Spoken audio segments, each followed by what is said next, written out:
समझ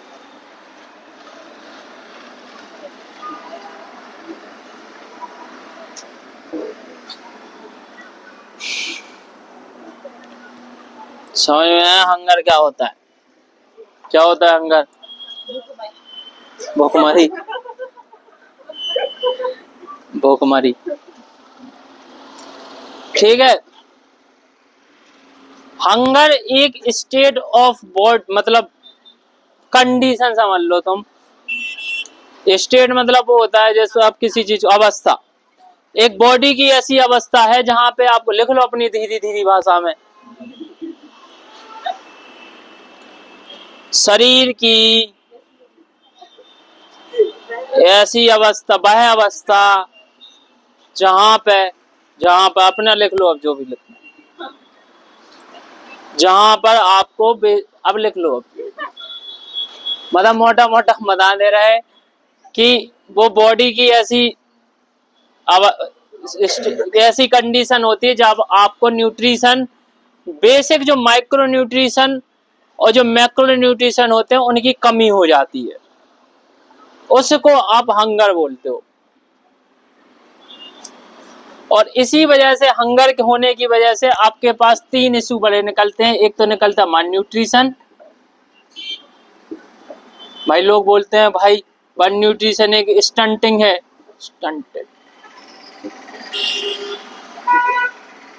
और एक है वेस्ट।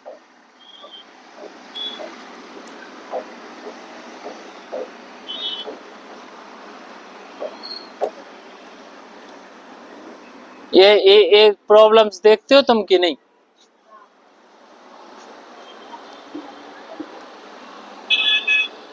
इसमें क्या होता है, लो वेट होता है ना,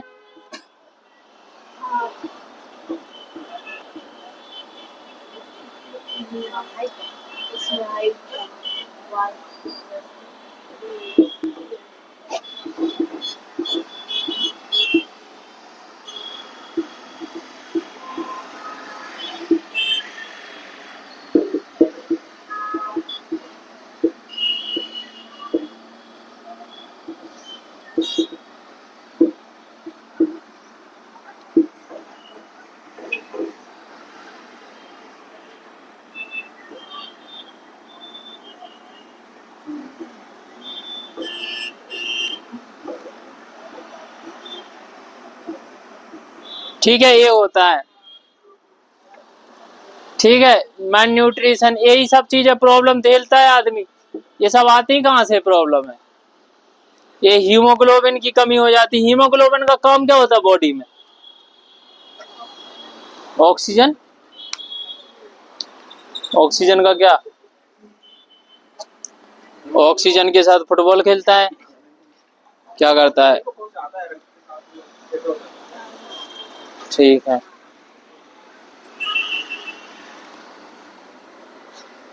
हीमोग्लोबिन कहाँ पाया जाता है? आरबीसी में, डब्ल्यूबीसी में, कहाँ पाया जाता है? ठीक है, तो हीमोग्लोबिन का काम होता है ऑक्सीजन को पहुंचाना जो बॉडी के दूसरे पार्ट, और बिना ऑक्सीजन के क्या नहीं होगा? ऑक्सीजन के तुम्हारा क्या नहीं होगा? ऑक्सीजन के सांस मास तो तुम्हारा अलग ही कंसेप्ट है। सांस तुम्हारी पहुंच गई शरीर में, ये सांस जब ऑक्सीजन तुमने ली है वो फिर बॉडी में पहुंचती है, वो हीमोग्लोबिन पहुंचाता है। फिर उसके बाद जो ऑक्सीजन बॉडी में पहुंच रही है वो कहाँ क्या करती है? ऑक्सीजन खाने को ऑक्सीजन ये काम नहीं करती। ऑक्सीजन हेल्प करती है तुम्हारे, जो तुम खाना माना खाते हो या जो सेल्स वगैरह जो होते हैं उनमें जो खाना वगैरह जो तुम यूज कर खाते पीते हो ना, वो ब्रेक करने में यूज करती है। ये एब्जॉर्ब करना अलग चीज होती है, ब्रेक करना अलग चीज होती है। ऑक्सीजन हेल्प करती है और फिर वो एनर्जी में कन्वर्ट होती है, ठीक है। और फिर जब वो एनर्जी में कन्वर्ट होती है फिर वापस से उनको अलग अलग वो बॉडी के पार्ट में एनर्जी तक को पहुंचाने का काम भी काम यही करती है। समझ में क्या हो गया? अरे समझ में आ गया तुम्हारी बात हमें। तो ये सारी समस्याएं, अब मान लो, मानना क्या है, ये सारी प्रॉब्लम्स होती हैं हंगर की वजह। हंगर में क्या होता है, आपकी बेसिक न्यूट्रिशंस की कमी होती है। समझ में आया? तो आज के बाद कोई भी बोले हम हंगरी है, हंगरी मतलब भूखे हैं, तो कहना अभी तुम भूखे नहीं हो, तुम नौटंकी कर रहे हो, तुम हंगरी नहीं हो, तुम बस वो ये बोलो भूख लग रही है हमें, एपेटाइट, जो भी बोलना हो बोल देना, ठीक है। मतलब हंगर का मतलब समझ में आ गया तुम्हें? तो अब तुम सोचो कि ये सारी समस्याएं जब तुम्हारे साथ होंगी तो इसके साथ जुड़ी हुई कितनी समस्याएं जुड़ जाएंगी? बहुत सारी। कौन सी?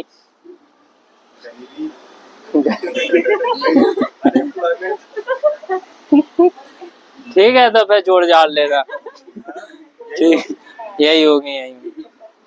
ठीक है, तो अब हंगर सबसे बड़ा सवाल ये नहीं है, सवाल ये है कि भाई, अरे सुनो तो, सवाल ये है कि भाई हंगर हमारी कंट्री में है ही क्यों? सवाल तो ये है ना भाई, जब तुम इतना खाना उगा रहे हो, तुम्हारे यहाँ दूध में तुम नंबर 1, दाल में तुम नंबर 1, चावल में तुम दूसरे नंबर पे, गेहूं में तुम दूसरे नंबर पे, ठीक है, मतलब किस चीज में तुम ऐसे, सोयाबीन में तुम नंबर 2 पे हो गए, शायद नंबर 1 पे हो, पहले पे महाराष्ट्र।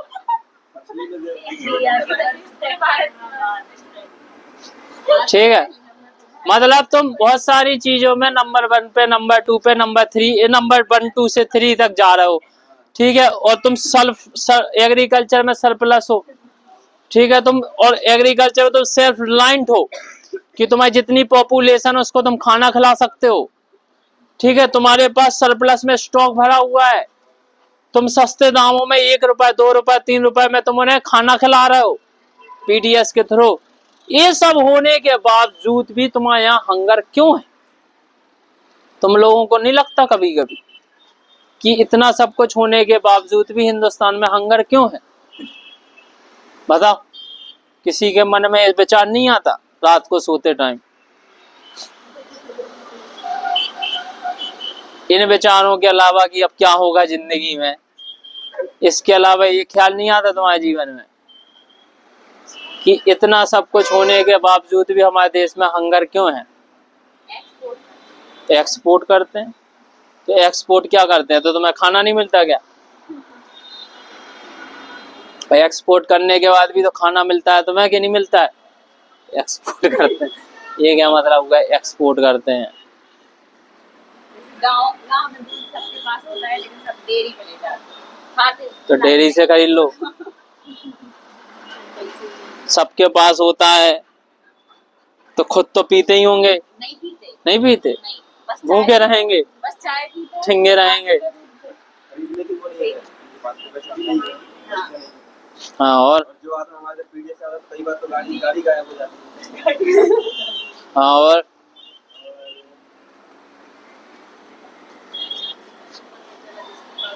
मतलब वो है रीजनल, जैसे उत्पादन वही नहीं हो रहा है। क्या उत्पादन मतलब किसी एक क्षेत्र में हो रहा है, कहीं हो ही नहीं रहा है। हाँ। क्लाइमेट है। हाँ हाँ हाँ, सही जा रहा है, सही जा रहा है, और बोलो।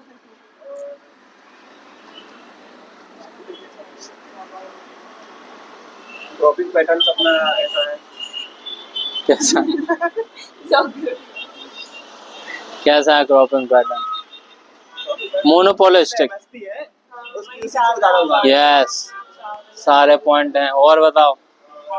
ऐसे ही सोचा करो थोड़ा थोड़ा, तब तो निकलेगा दिमाग से।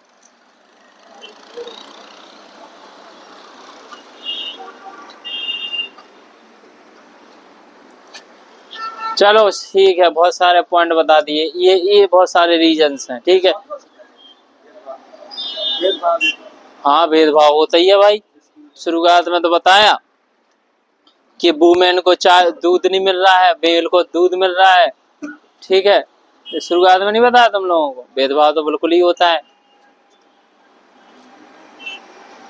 तुम लोग तो खानदानी अच्छे खाते पीते खानदान से मोटे ताजे हो। तुम लोगों को दिक्कत नहीं। तो अभी तक ज्यादा मोटे जाते अभी तक खाने पीने वाले ज्यादा खाने पीने ठीक है, ये समझ में आया हंगर? समझ में आया हंगर? पहले हंगर समझ में आया क्या होता है? अब तुम्हें हंगर को पॉवर्टी से तो तुम कनेक्ट कर लोगे, ठीक है? तो हमें बस इसके बेसिक कॉजेस देखने हैं बस। और तुम्हें ये चीज देखो, फिर से पहले एक लाइन लिख लो अपनी भाषा में कि हिंदुस्तान में खाने में हम सरप्लस हैं, सेल्फ रिलायंट है, इतना सब कुछ होने के बाद पीडीएस स्कीम है, मिड डे मील है, ये सारी की सारी स्कीम है, एनएफएस है, दुनिया भर के सब कुछ होने के बावजूद भी हमारे देश में एज पर द क्या नहीं लिख पा रही तुम? हिंदी नहीं लिख पा रही तुम? ग्लोबल, फिर बाद में तुम्हें लिखना है global hunger index 105th rank है तुम्हारी आउट ऑफ 130। फिर लिख लेना भाई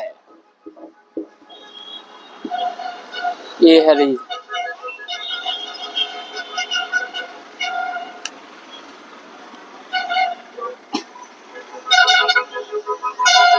पहले लिख लिया तुम लोगों ने वो स्टोरी?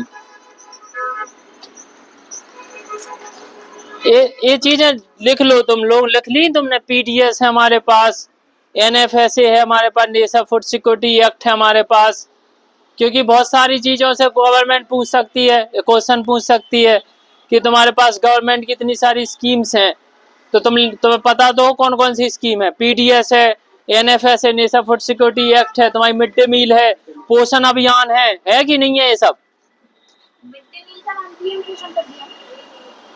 वो मर्ज कर दी। तुम लिख लो मिड डे मील को मिड डे मील के नाम से जाना जाता है, वैसे पोषण अभियान में मर्ज कर दी बहुत सारी। एक वो इंटीग्रेटेड चाइल्ड डेवलपमेंट भी थी, वो भी मर्ज कर दी। ये तुम्हारा उसमें चलती थी आंगनबाड़ी में, ठीक है? ये सब चीजें हैं, ये तो गवर्नमेंट की स्कीम्स हैं। दूसरे नंबर पे तुम्हारा एग्रीकल्चर सेल्फ रिलायंट है, पता है? लिखो ये सब चीजें, लिखो एग्रीकल्चर सेल्फ रिलायंट हो, एग्रीकल्चर सरप्लस हो, बहुत सारे मिल्क प्रोडक्शन में तुम कुछ चीजों में तुम लिख लो कि ये सारी चीजें होने के बावजूद भी तुम्हारे यहाँ ये है तुम्हारी हालत।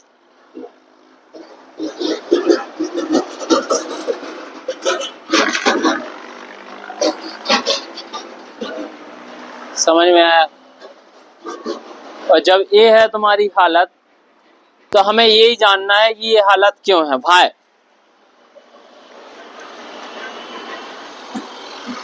समझ में आया? तो भाई समझ में आ गया? अब तुम्हें ये तो पता चल रहा होगा कि ये कुछ एक काइंड ऑफ डिलेमा क्रिएट हो रहा है कि ये नहीं होना चाहिए था, फिर भी है। तो इसके एक एक करके रीजन देखते हैं। सबसे पहला तो पहली चीज पे ही जाते हैं हम, एग्रीकल्चर पे।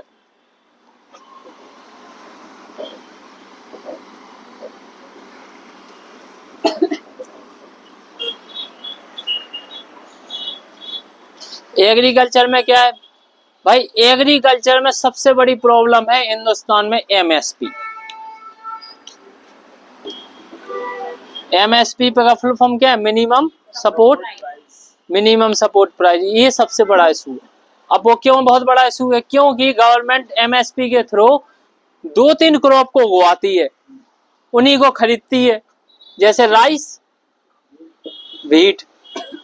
और है ये जनरली देता कितनी क्रॉप को? 22 क्रॉप्स को, लेकिन उगवाती है राइस और व्हीट ज्यादातर। और राइस और व्हीट में ज्यादातर तुम्हें मिल जाएगा एक दो मतलब न्यूट्रिशन मिलेंगे, लेकिन यही जनरली न्यूट्रिशन तुम्हें मतलब पूरी बॉडी में बहुत सारी चीजों की जरूरत पड़ती है, तो सिर्फ यही चीजें प्रोड्यूस हो रही हैं। और यही इन्हीं के जो न्यूट्रिशन है वो मिल रहा है। वो भी ये चीजें किससे प्रोड्यूस हो रही हैं? दुनिया भर का फर्टिलाइजर, पेस्टिसाइड, ये सारा यूज कर करके, ठीक है? तो न्यूट्रिशन के साथ साथ तुम्हें क्या मिल रहा है? केमिकल।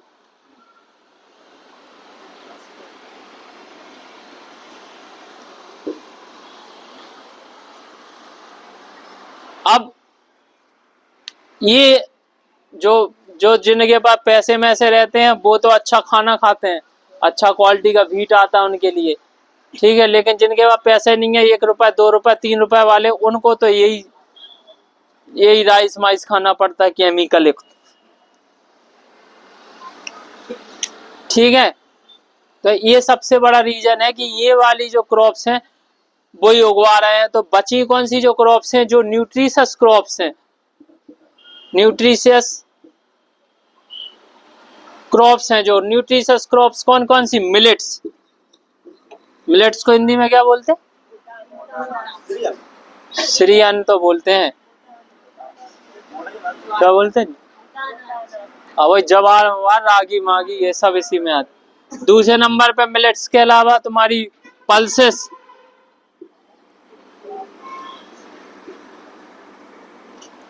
पल्सेस मतलब दालें, जो मिलेट्स हो गए, जो पल्सेस हो गए। और क्या होती हैं जो न्यूट्रिशन जो सस्ते दामों में मिलती हैं?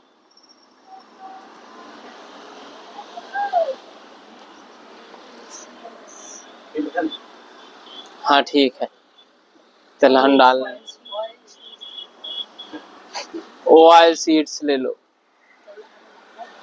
ठीक है। ये और भी बहुत सारी चीजें हैं। ये क्या है तुम्हारी न्यूट्रिशियस फूड्स, ये न्यूट्रिशियस क्रॉप है। अब ये इंडिया में उगती हैं बहुत कम, मतलब इंडिया पल्सेस के मामले में वर्ल्ड में बोलते क्या मतलब है ही, लेकिन वो खुद का कंजम्पशन नहीं कर पाता अकेला, तो उसे बाहर से इंपोर्ट करना पड़ता है। तो पता है, अब जो चीज की डिमांड ज्यादा हो, इनकी डिमांड ज्यादा है और सप्लाई कम है, तो इनकी प्राइस कितनी होगी? हाई रहेगी।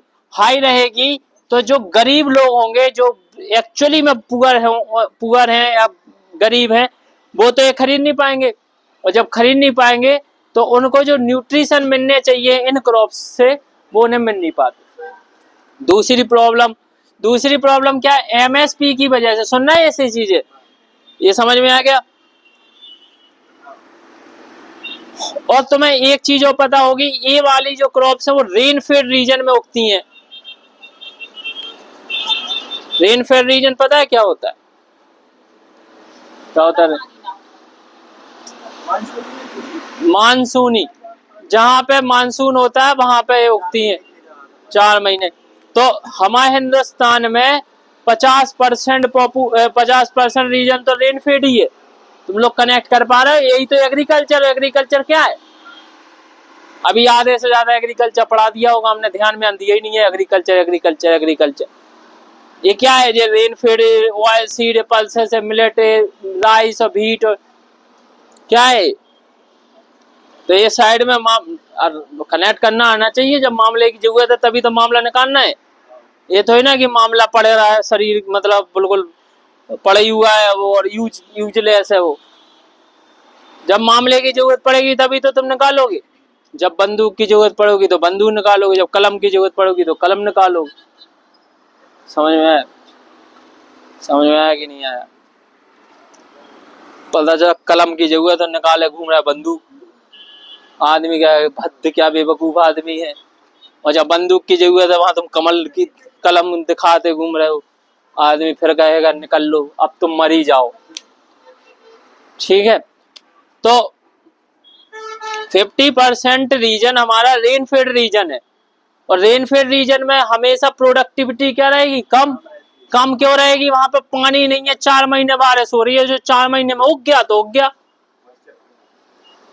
ठीक है, तो ये सारी चीजें हिंदुस्तान में, ये सारी चीजें उगती तो हैं लेकिन बहुत कम मात्रा में उगती हैं, तभी तो इनके प्राइजेस बहुत ज्यादा होते हैं। तो तुम सोचो जो गरीब लोग हैं, गरीबी यही को होगी हंगर, अमीरों को तो हंगर होने वाली से नहीं है। उनको कैसे होगी? तो काजू खा लेंगे, बादाम खा लेंगे, तो उन्हीं को होगी। मिलेट, पल्सेस, ऑयल सीड, समझ में आया ये सारी चीजें? तो इसलिए इनके जो प्राइजेस होते हैं वो होते हैं हाई, और हाई प्राइस होने की वजह से इनको अफोर्ड नहीं कर पाते। और गवर्नमेंट जो एमएसपी देती है वो देती इन पे भी है, इन पे भी है, इन पे भी है, लेकिन गवर्नमेंट एमएसपी पे इनको खरीदती नहीं है। लेकिन एमएसपी पर रखा हुआ है 22 क्रॉप में ये तीनों चीजें हैं। लेकिन गवर्नमेंट खरीदती क्या है, राइस और व्हीट। समझ में आ गया। तो मार्केट प्राइस पे जब ये चीजें मिलती हैं तो ना तुम्हें पीडीएस पे दालें मिलती हैं, मिलती हैं, मिलेट्स मिलता है, ऑयल सीड मिलते हैं। जब मिलते ही नहीं है तो रियलिटी पे जाओ ना भाई। नहीं मिलते तो आप कहां से खरीदोगे, मार्केट से। तो मार्केट से जब आप मस्टर्ड ऑयल खरीदोगे, ऑयल सीड में मस्टर्ड ऑयल आएगा कि नहीं आएगा, तो वो आता है 160, 70, 80 रुपए, 200 रुपए का मिल रहा है आज के तारीख में, उससे भी ज्यादा हो गया होगा। पल्सेस 140, 60 रुपए किलो। मिलेट्स तो बहुत महंगे हो गए, बल्कि मिलेट्स तो हमारे यहाँ एक समय ऐसा था कि डले डले घूमते तो लोग खाते नहीं थे। और यूपीएससी का ये सबसे ज्यादा वो क्या है, फेवरेट टॉपिक है। अब उनके फेवरेट टॉपिक से होना क्या, नंबर देते नहीं है, क्या नंबर देते। लेकिन हिम्मत नहीं हारना चाहिए जिंदगी में, कब किस्मत चमक जाए। इस बार ना चमके, अगली बार चमक जाए। समझ में आ गया। हो सकता है किस्मत एक और प्रयास करके जाए। प्रयास कराते कराते बूढ़े हुए जा रहे हैं, बाल सफेद हुए जा रहे हैं पूरे। एक और प्रयास, अंतिम प्रयास। समझ में आ गया। तो मिलेट, पल्सेस और ऑयल सीड पे फोकस क्यों करना चाहिए, क्योंकि इनमें पानी की कमी रहती है। मतलब पानी की कमी का मतलब ये होती है कि राइस को उगाओगे, व्हीट को उगाओगे, इनमें पानी चाहिए होता है बहुत ज्यादा, बहुत ज्यादा। फर्टिलाइजर, पेस्टिसाइड, ये सारी चीजें चाहिए होती हैं। ठीक है। तुम्हारा ग्रीन रेवोल्यूशन आया किस पे था, व्हीट पे तो ग्रीन रेवोल्यूशन आया था। समझ में आया। और ग्रीन रेवोल्यूशन के बेसिस पे तुम्हारे यहाँ फर्टिलाइजर, पेस्टिसाइड, ग्रीन रेवोल्यूशन जब तो पढ़ाएंगे तब तो बताना कि वो एक तो है हाई वेराइटी सीड होता है, हाई यील्ड वेराइटी सीड। और उसके साथ साथ तुमने पढ़ा होगा कि उसमें पानी की जरूरत पड़ती है, उसमें पेस्टिसाइड की जरूरत होती है, उसमें केमिकल फर्टिलाइजर की जरूरत होती है, उसमें मैकेनाइज प्रोसेस मतलब ट्रैक्टर मरैक्टर इन सब की जरूरत पड़ती है। तो ये सारी चीजें जब तुम कर पाओगे, जब तुम व्हीट उगा पाओगे, तो गवर्नमेंट क्या खरीद रही है, यही सब चीजें, यही खरीद रही है। तो ये सब चीजें चीज, अब तुम्हें फर्टिलाइजर चाहिए, इलेक्ट्रिसिटी चाहिए, पानी चाहिए, सब चीजें चाहिए, तो तुम्हें रिच फार्मर के लिए पॉसिबल है। तो पुअर फार्मर, अब गवर्नमेंट क्योंकि यही खरीद रही है, तो पुअर फार्मर कर्जा ले लेके खरीद इसको उगा रहे हैं और बिक रही है वो एमएसपी के, लेकिन उतना कमाई नहीं हो पा रही उनकी, उतना उत्पादन नहीं कर पा रहे। ठीक है। तो उतना उत्पादन नहीं कर पाए क्योंकि उनके पास लैंड कम है, प्रोडक्टिविटी कम है और उनके पास रिसोर्सेस कम है। तो इसलिए फार्मर्स धीरे धीरे धीरे धीरे इस एमएसपी की वजह से, इस एमएसपी की वजह से और इस एमएसपी की वजह से लोग फार्मर क्या हो रहे हैं, सुसाइड कर रहे हैं। तो तुमने देखा होगा कि हरियाणा और पंजाब के लोग जो रिच फार्मर है वो इसके लिए प्रोटेस्ट कर रहे थे कि एमएसपी को लीगलाइज करो। समझ में आ रहा। तो वो कर रहे थे जो रिच फार्मर्स थे, थोड़े पावरफुल फार्मर्स, लेकिन जो गरीब फार्मर उनको एमएसपी से बहुत बड़ा नुकसान हो रहा है। ठीक है। और गवर्नमेंट की इसमें सबसे बड़ी कमी क्या है कि गवर्नमेंट इस चीज को ही फोकस कर रही है, इन पे फोकस नहीं कर रही। अगर इन पे फोकस करे तो ये सब चीजें, देखो मिलेट्स क्या होता है, मिलेट्स ऐसी जगह भी उगा सकते हैं जहाँ पे कैक्टस उगते हैं, जहाँ पे पानी की कमी है। तुम सोचो जहाँ पे पानी की कमी है वहां पे भी अगर तुम इस चीज को उगाओ तो पहले तो जो सॉइल, और इन ये सारी क्रॉप्स क्या होती है, लेगुम्स क्रॉप्स होती हैं। पल्सेस लेगुम्स क्रॉप्स है। लेगुम्स क्रॉप्स क्या होती है, लेगुम्स क्रॉप्स वो होती है जो खुद तो उगेगी तो उगेगी, सॉइल की फर्टिलिटी भी बढ़ा देगी। तो मैंने सुना है कि नहीं सुना है, नहीं सुना है। तो ये सारी चीजें इतना फोकस इंपॉर्टेंट क्यों है, लिख लो ये साइड में कि ये जो क्रॉप्स हैं इनमें पानी की कमी होती है, मतलब पानी की कम जरूरत होती है। ठीक है। दूसरे नंबर पे ये कुछ रीजन में उगती है, रेनफीड रीजन में। ठीक है। तीसरे नंबर पे यहाँ पे क्या है, ये क्रॉप में न्यूट्रिशन होता है। चौथे नंबर पे इसमें क्या है, क्या है अभी तो बताया, क्या बताया, फर्टिलिटी बढ़ाती है। इनको फर्टिलाइजर पेस्टिसाइड की जरूरत नहीं पड़ती है। तो तुम अगर तुम इनको उगाओगे तो सॉइल की फर्टिलिटी बढ़ेगी। केमिकल और जो तुम्हारा ये सॉइल में जो तुम्हारा पोल्यूशन फैल रहा है, पोल्यूट हो रही है सॉइल तुम्हारी, और वो सॉइल में जो पोल्यूशन होता है वो धीरे धीरे इसके ग्राउंड वाटर पर पहुंच जाता है। तो ग्राउंड वाटर भी केमिकल युक्त हो गया है। जहां जैसे हम प्योर पानी बोलते थे, आज वो भी हमें केमिकल से मिल रहा है। तो तुम इनको उगाओगे तो वो ग्राउंड वाटर भी फिल्टर्ड होगा कि नहीं होगा? समझ में आया? और ये सारी चीजें जब उगाओगे तो ये सारी चीज तुम्हारी हंगर को खत्म कर देंगी। समझ में आया? लेकिन आज के दौर में ये सारी चीजें इतनी महंगी हैं कि हंगर को और बढ़ा रही हैं। तो लोग पेट भरने पे फोकस कर रहे हैं, न्यूट्रिशन पे फोकस नहीं कर पा रहे हैं। क्यों नहीं कर पा रहे हैं? यही सब रीजन है। समझ में आया? समझ में आया कि नहीं आया? तो कुछ कुछ एग्रीकल्चर भी तुम लोगों को समझ में आ रहा होगा। आ रहा कि नहीं आ रहा?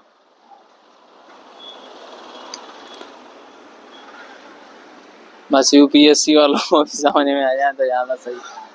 समझ में आ गया? आ गया कि नहीं आ गया है? तो ये सारी प्रॉब्लम तुमको समझ में आ गई। अब दूसरे नंबर पे क्या है? हॉर्टिकल्चर होता है। हॉर्टिकल्चर में क्या होती है? सब्जियां उगाते हैं हम, फल वगैरह उगाते हैं हम। तो इंडिया ने फूड ग्रेन में हॉर्टिकल्चर लास्ट 10 सालों में ये अभी का वो है, क्या है डेटा, लास्ट 10 सालों में हॉर्टिकल्चर ने इतनी ग्रोथ की है कि उसने इंडिया की फूड ग्रेन को पीछे छोड़ दिया। फूड ग्रेन क्या? ये सब फूड ग्रेन है, rice, wheat, millet, pulse, oil seed. और हॉर्टिकल्चर में क्या क्या आती हैं? सब चीजें तुम्हारी, सब्जियां आती हैं, फल फ्रूट आते हैं। तो हॉर्टिकल्चर हम इतना ज्यादा उगा रहे हैं कि हमने फूड ग्रेन को पीछे छोड़ दिया। तो इसका मतलब है हॉर्टिकल्चर में भी हम क्या हो गए? सेल्फ रिलायंट हो गए हैं।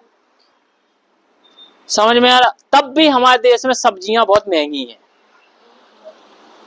सवाल ये है, फल फ्रूट खाना, फल खाना आज के तौर पे गरीब लोगों के हाथ की बात नहीं है। केला खरीदोगे तो 60 रुपए के 12 केले आते हैं, पहले तो सस्ते आ जाते थे। समझ में आ गया? तुम एप्पल खा नहीं सकते, तुम अनार खा नहीं सकते। डॉक्टर बोलता है तुम्हें बुखार आया है, तुम एप्पल खाओ, अनार खाओ। गरीब आदमी कहता कहाँ से खाएं? कर्जा लेके खाएं। समझ में आया? कितने रुपए किलो? 120। क्या? अनार, सेब। अरे कहाँ 120 रुपए के, 220 के मिल रहे हैं। 200 से नीचे तो कुछ मिलता ही नहीं है आज के टाइम में। मिलता है लेकिन उसमें टेस्ट नहीं रहता, वो पता नहीं कहाँ से ले आते हैं। और हाँ, वही बिना टेस्टी ये सारी चीजें। समझ में आया? तो ये सारी समस्याएं हैं जीवन में। तो हॉर्टिकल्चर हमारे, तुम लोग लिख रहे हो कि नहीं लिख रहे हो? हॉर्टिकल्चर में हम सेल्फ रिलायंट है, फिर भी हमारे लिए कॉस्टली है। आज के दौर में तो भाई सब्जियां देखो कितनी महंगी हो गई। तो बात वही है, जब ये सारी चीजें होने के बावजूद भी अगर ये सारी चीजें क्या है महंगी होगी तो ले कैसे पाएंगे? तो सबसे बड़ा रीजन महंगा होने का क्या है? एक तो सबसे पहले सप्लाई।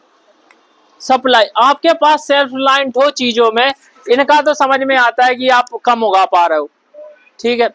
लेकिन हॉर्टिकल्चर में जनरली आप फूड, वेजिटेबल, फ्रूट्स, इनमें तो आप सरप्लस में हो ना भाई, सरप्लस में हो। तो जब सरप्लस में आप हो तो इन चीजों के तो प्राइस कम होने चाहिए। तो इनके प्राइस क्यों महंगे हैं? तो तुमने देखा होगा कि जो चीज तुम गांव में उगाते हो वो शहर तक आते आते उसके प्राइस तिगने चौगने हो जाते हैं। ट्रांसपोर्टेशन सबसे बड़ा रीजन है। वो APMC, एग्रीकल्चर मार्केट। APMC का क्या है फुल फॉर्म? इतनी बार नाम लेते हैं APMC, एग्रीकल्चर प्रोडक्ट मार्केटिंग कुछ कुछ होता है। देखना है फुल फॉर्म इसका APMC।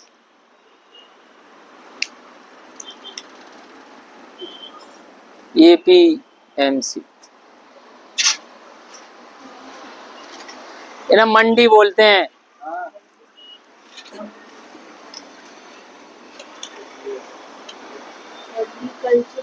मार्केट कमेटी, हाँ तो एग्रीकल्चर प्रोड्यूस मार्केट कमेटी है ये, ठीक है ना। मंडी बोलते हैं, तुम लोग देखते होगे अपनी अपनी हर जगह मंडी रहती है। मंडियों ने सबसे बड़ा गेम खेल के रखा हुआ है इस देश में। कैसे? देखो, तुमने फार्मर ने ये चीज की, क्या की? ये फार्मर है, फार्मर सबसे पहले अपना प्रोड्यूस कहाँ पे बेचता है? एपीएमसी में। ये गवर्नमेंट ने लॉ बना के रखा हुआ है, पता तुम्हें? गवर्नमेंट डायरेक्ट नहीं बेच सकते, गवर्नमेंट नहीं, सॉरी, फार्मर डायरेक्ट नहीं बेच सकता। फार्मर बेचेंगे जब यहाँ से खरीदेंगे, तो फार्मर को यहाँ पे बेचना पड़ता है पहले, और जब यहाँ पे सामान बेचेगा तो क्या करेगा? ये तुम्हारा 20 रुपए का सामान इसने बनाया, तो ये बेचेगा तो इसको 25 रुपए में बेचेगा। ये 25 का कर देगा 50 रुपए चार्ज लगा लगा के, और जब यहाँ से कोई खरीदेगा तो वो खरीदेगा 50 या 60 रुपए में। तो 20 रुपए की चीज 60 रुपए में बिक रही है। फार्मर को कितना मिल रहा है? 25 रुपए। मतलब इसको कितने का प्रॉफिट मिला? सिर्फ 5 रुपए का। और एक्चुअली में ये बैठे बैठे के 25 रुपए कमा रहा है, 25 से 30 रुपए, ठीक है। और कंज्यूमर, हम जैसे लोग जब फार्मर से डायरेक्ट खरीदते, हम क्या, फार्मर से अगर 40 रुपए का भी खरीदते तो फार्मर को 20 रुपए मिलते और हमें भी 20 रुपए सस्ता पड़ता, तो हम भी खुश, फार्मर भी खुश, फार्मर भी अमीर होता और हम भी खाने में हमें मिल पाता। तो ये एपीएमसी ने सबसे बड़ा कर दिया झोल। तो अभी जो गवर्नमेंट ने तुम्हें 3 फॉर्म बिल आए थे कि नहीं आए थे? तो उसमें क्या था कि फार्मर्स, गवर्नमेंट ने ये लॉ सुना था भी, जब फार्मर प्रोटेस्ट हुआ था, तुम लोगों को पता है प्रोटेस्ट हुआ था, किस बात पे हो रहा था पता भी है तुम लोगों को? किस बात पे हो रहा था? वो 3 बिल थे, उनमें से एक बिल बोलता था कि क्या करो, फार्मर क्या कर सकता है, कॉन्ट्रैक्ट फार्मिंग करके किसी से कॉन्ट्रैक्ट कर ले, समझ में आया? और किसी से कॉन्ट्रैक्ट कर ले और उसको अपनी प्रोडक्ट बेच दे डायरेक्ट, ठीक है। तो तुम्हें एपीएमसी का डायरेक्ट टंटा खत्म हो जाएगा, समझ में आ गया? तो एपीएमसी जब इतनी ज्यादा रुकावटें पैदा करती है तो बनाई क्यों गई एपीएमसी?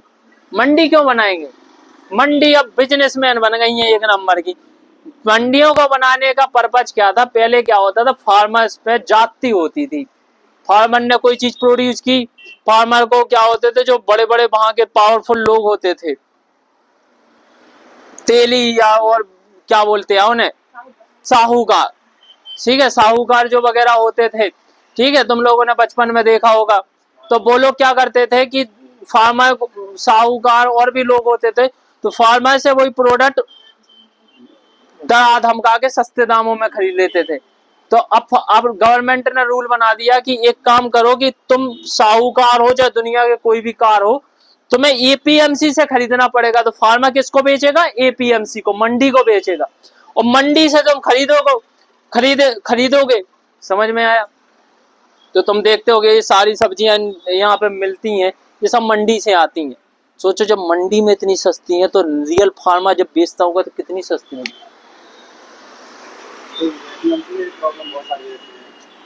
ये कार्टलाइजेशन चलाते हैं, ये बोल ये 25 रुपए ने रिफंड में बढ़ा दिए कि इतना इसका इतना, तो ठीक है थोड़ा बहुत बढ़ा भी सकते हैं, लेकिन ज्यादा बात ये नहीं है। ये जो बढ़ा रहे हैं वो सब ठीक है, लेकिन फार्मर को इसका जो रियल फायदा है वो नहीं मिल रहा है। तो फार्मर को अपने प्रोडक्ट, जब कोई भी प्रोड्यूस होता है, अब फार्मर इंडिया में इतने गरीब क्यों है ज्यादातर? क्योंकि उनको अपने प्रोड्यूस का रियल में प्राइस नहीं मिलता है, ठीक है। और इन सब चक्रों में घूमते घूमते घूमते घूमते जब ये तुम्हारे टमाटर आलू जो तुम सेब फल में फल अमरूद गाजर ये सब खरीदते हो, मरते हो, तुम लोग खरीदते हो कि नहीं खरीदते हो? तो ये सारी चीजें तो बहुत महंगी मिलती है, ये सब इतने चक्रों से घूमती हैं। और अगर वो कहीं दूर से आ रही होंगी तो उनके प्राइस और ज्यादा महंगे होंगे, ठीक है,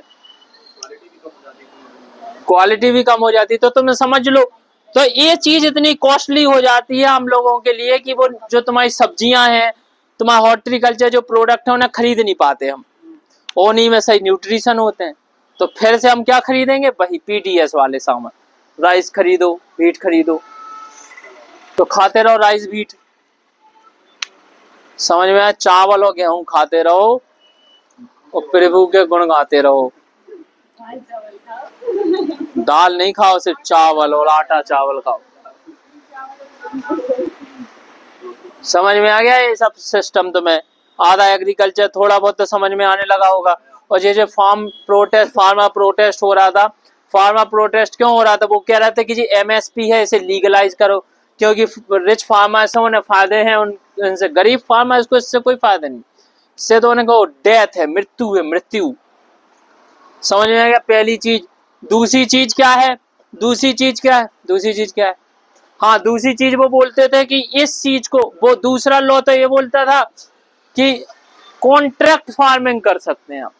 मतलब आप, जैसे आपने बोला कि हमें भाई इतना प्रोडक्ट चाहिए तो हमें बेच देना, या हम इतनी बड़ी कोई इंडस्ट्री, फूड प्रोसेसिंग इंडस्ट्री खोल रहे हैं, तुम हमें एक काम करो कि इतना ज्यादा आलू हमें बेच देना।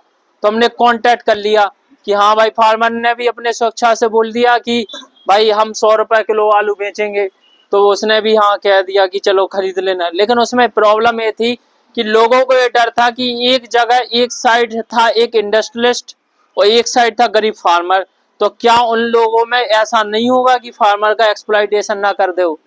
तो ये डर था उसमें। समझ में आया?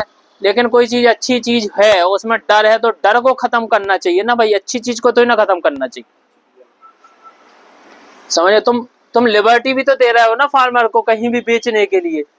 अब उसे सिर्फ एपीएमसी में नहीं बेचना, उसे वो दुनिया के किसी भी कोने में बेच सकता है। समझ में आया? अभी तुमने एक ई नेम का नाम सुना होगा। ई नेम प्लेटफॉर्म क्या है? ऑनलाइन बेच सकते हैं अपना जो प्रोडक्ट है, एग्रीकल्चर ये नेशनल एग्रीकल्चर मार्केट है। ये एक्चुअली है क्या? ये प्लेटफॉर्म है, लेकिन ये हिंदुस्तान की जितनी एपीएमसी है ना, इनको कनेक्ट करके इसने ये बनाया ई नेम। एपीएमसी को खत्म नहीं किया है, जितनी भी एपीएमसी हैं उन सबको क्या कर दिया? कनेक्ट कर दिया। और एक सिंगुलर प्लेटफॉर्म पे कि आप ई नेम पे जाओगे तो आप हिंदुस्तान की सारी एपीएमसी पे आप वो कर लोगे। तो इससे क्या होगा? फार्म रेट कहाँ ज्यादा है, रे हाँ, बोझ कहाँ ज्यादा है कहाँ कम है, वो ट्रांसपोर्टेशन बचेगी, ट्रांसपोर्टेशन बचेगी, ये बचेगी। वो कैसे बचेगी हमें यही समझ में नहीं आया। मान लो कि बेंगलोर की एपीएमसी में और भोपाल का वो है, अब भाई बेंगलोर में एपीएमसी का अच्छा खरीद पैसा दे रहा है, भोपाल वाला कम दे रहा है। अब इसको यहाँ तक कैसे खरीदे और ये कैसे इसको बेचे? तो उसके लिए जो तुम्हें ये ई नेम एक अच्छा प्लेटफॉर्म है, लेकिन इसके साथ साथ इंफ्रास्ट्रक्चर की भी जरूरत। ये चीज समझ में आई कि नहीं आई? तो तुम्हें ऑटोमेटिक समझ में आ रहा होगा कि ये चीजें महंगी हो जाती हैं, कमी हो जाती है इन सब चीजों की, इसलिए हमारे पास इन चीजों की कमी हो जाती है, ये चीज हंगर में बदल जाती है। ये तुमने बहुत सारे एग्रीकल्चर के इशू भी समझ लिए होंगे, क्या है क्या नहीं है। समझ में आया? तो ये था तुम्हारा एग्रीकल्चर की वजह से हंगर होती है। फिर दूसरा रीजन लिख लेना, पॉवर्टी। पॉवर्टी तो है ही एक बहुत बड़ा रीजन हंगर का है। हाँ, वही परचेजिंग पावर कम रहती है पॉवर्टी की वजह से। और क्या था?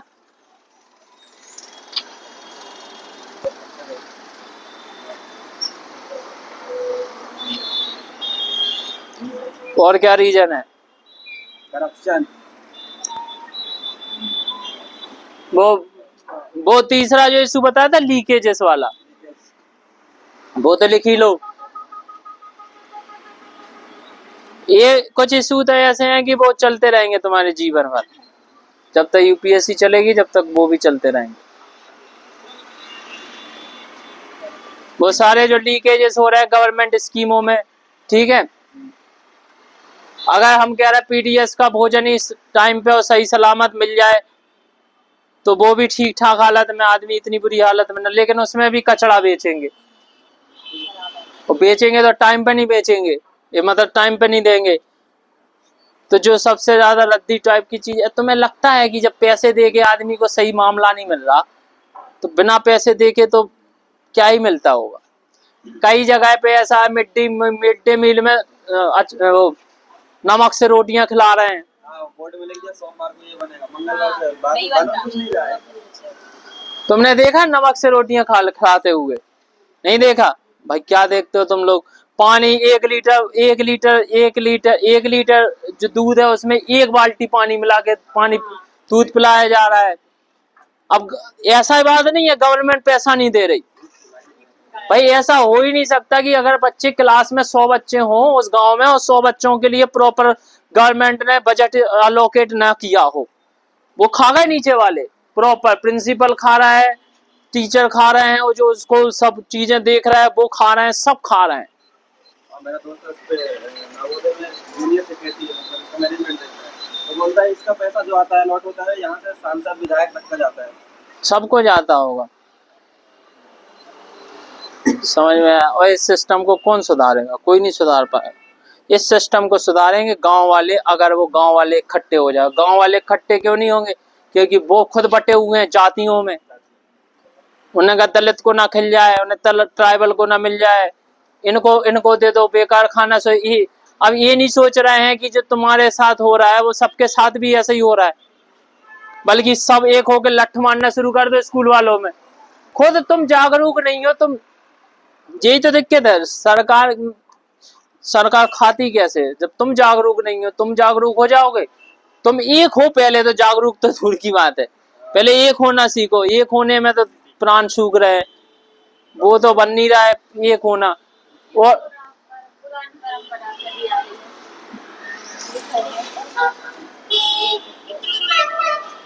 और जाने जैसे पहले अंग्रेज लूटते थे देश को, अब जो अधिकारी लूटते हैं। तुम तब भी बटे थे, तब भी वो लूटते थे, बटे थे तभी तो लूटते थे। नहीं तो कितने लोग थे भाई अंग्रेज, कितने लोग थे। मैं क्या हूँ, कितने मुगल थे, कितने लोग थे हैं?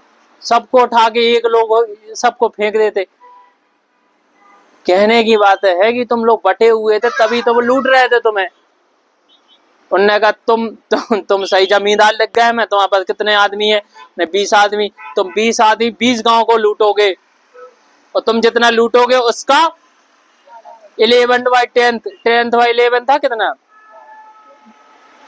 10/11 वो हमें दोगे। 1/11 तुम रख लोगे। यही तो जमींदार सिस्टम है। ज्यादा लूटोगे उतना ज्यादा मिलेगा। हाँ, जितना तुम लूट सकते हो लूटो। नहीं, चलो लूटते हैं। वो जमींदार लूट किसको रहा है? अपने ही लोगों को। उसको कोई मतलब नहीं है लुटाई से। आओ तो एक अंग्रेज कहता है कि निश्चित देते थे, बाकी का बजट बिल्कुल रखते। और यही आज के दौर में हो रहा है। तो देश में जो रियलिटी मतलब तुम सोचो, इतनी सारी चीजें हो रही हैं। मिड डे मील चल रहा है और वो नमक खिला रहा है सबके सामने, दिन दहाड़े नमक खिला रहा है, पानी मिलाया जा रहा है, और तुम्हारी बच्चियों कोई बोल नहीं रहा। सोचो सोचो कितनी अच्छी बात है। उसकी क्या हिम्मत उस प्रिंसिपल की, उसकी क्या हिम्मत उस ऑफिसर की, उसकी क्या हिम्मत कि वो तुम्हारे बच्चों को नमक खिला दे। लेकिन हम खिलवा रहे हैं, और हमारे अंदर हकीकत में इतनी भी वो नहीं है, और होने वाली भी नहीं है, बहुत मुश्किल है। लेकिन ये सोचने वाली भी बात कुछ नहीं है, लेकिन अपन लोग पढ़ लो बस, वो भी बहुत मुश्किल लग रही है अब।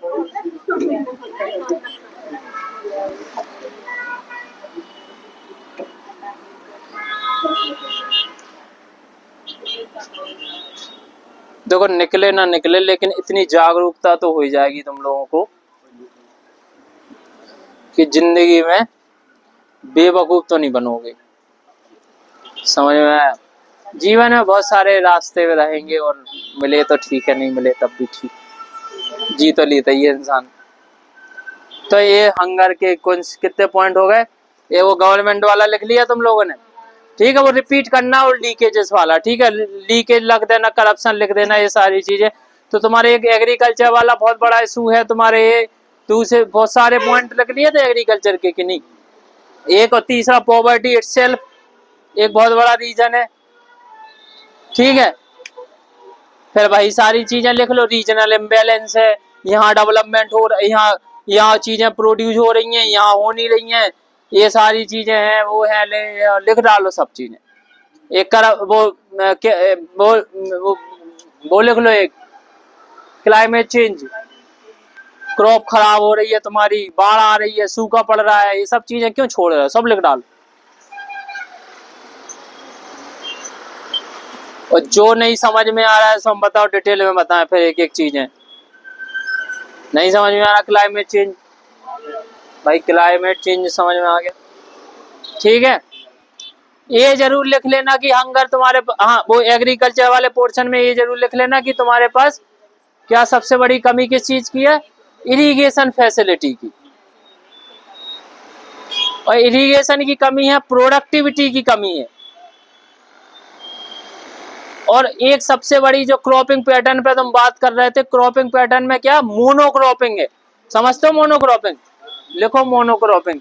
मल्टी क्रॉपिंग डाइवर्सिटी नहीं है, क्रॉप डाइवर्सिटी नहीं है, हमने बताया ना क्रॉप डाइवर्सिटी क्यों नहीं है। आप सब बीट राइस उगवा रहे हो, बाकी सारी चीजें आप उगवा नहीं रहे, ठीक है।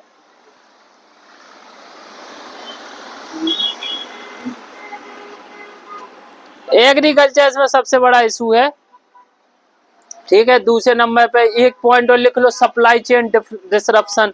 सप्लाई चेन समझ रहे हो, मतलब कि यहाँ से यहाँ तक चीज पहुंचने के लिए तुम्हें दुनिया भर के हर्डल्स झेलने पड़ रहे हैं, ठीक है, लिख लो अपनी लैंग्वेज में।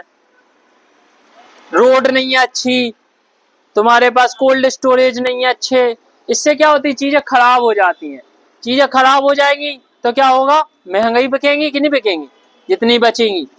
समझ में आ रहा है कि नहीं आ रही है सारी चीज। अब ये सब ऐसी फालतू की चीजें बची हैं तो लिख लो ना।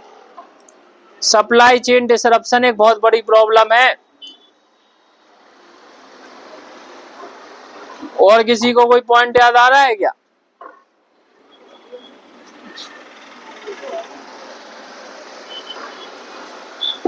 बिल्कुल नहीं आ रहा है क्या? क्या याद आ रहा है? तो तुम लोगों को आज ये तो समझ में आ गया होगा पॉवर्टी और हंगर होता क्या है। अब तुम इन दो पॉइंटों से कोई भी क्वेश्चन तुम सॉल्व करके देख लो, तुम्हारा छूट नहीं सकता। कोई भी सॉल्व करके देख लो, इतने पॉइंट डाल देना,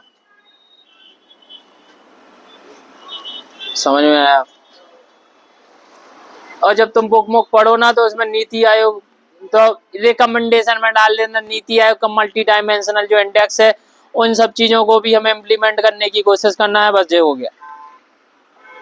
और ये सब जो प्रॉब्लम्स है उन्हें सुधार लो। ये multi dimension index NITI Aayog का, ये बस इतना ही है नीति आयोग का, बाकी सब नीति आयोग।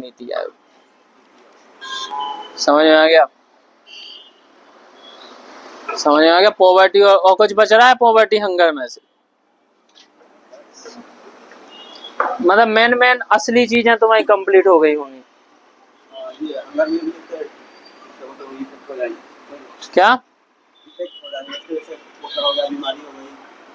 हंगर है ही वो, हंगर होता ही है मन न्यूट्रिशन की कमी होना, मन न्यूट्रिशन की कमी है, ये वो मन न्यूट्रिशन का नहीं, न्यूट्रिशन की कमी है भाई। न्यूट्रिशन की अगर तुम्हारे शरीर को कमी होगी तो ऑब्वियसली बात है तुम्हें क्या सब बीमारियां, तुम कभी भी बीमार हो सकते हो, और तुम्हें कोई भी बीमारी हो गई तो तुम्हें बीमारी से वो ठीक होना बहुत मुश्किल है।